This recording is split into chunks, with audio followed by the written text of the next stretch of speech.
Oh no, oh no. Rambutnya menyala bos. Iya, ini malas. Maling ketiduran saat beraksi di SD Blora, pasrah ketika dibangunkan polisi. Pencuri beraksi di Sekolah Dasar Negeri Taman Rejo, Kecamatan Tunjungan, Kabupaten Blora, Jawa Tengah pada Selasa 1 November 2022. Saat beraksi, pencuri tersebut ketiduran hingga akhirnya tertangkap. Video saat polisi menangkap pencuri ketiduran di salah satu ruangan di sekolah itu viral di media sosial. Dalam video, tampak pelaku dibangunkan sejumlah petugas kepolisian lalu diborgol.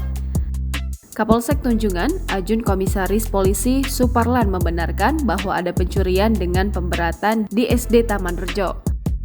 Suparlan menambahkan bahwa mereka mendapat laporan sekitar pukul 6.15 waktu Indonesia Barat. Dari hasil pemeriksaan sementara, pelaku menjebol plafon untuk masuk ke ruangan guru. Setelah mengacak-acak ruangan itu, pelaku mengaku kebingungan untuk keluar, dikarenakan pintu ruangan itu dikunci dari luar. Akhirnya, kata Suparlan, pelaku hanya bisa pasrah dan memilih tidur di ruangan tersebut.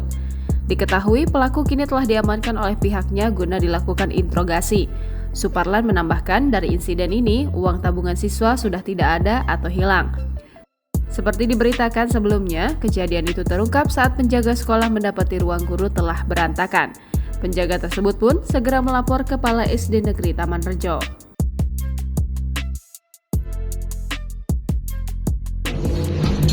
Oh no, oh no. Rambutnya menyala bos. Iya, ini malas. Jangan lupa subscribe, share, komen, dan like ya!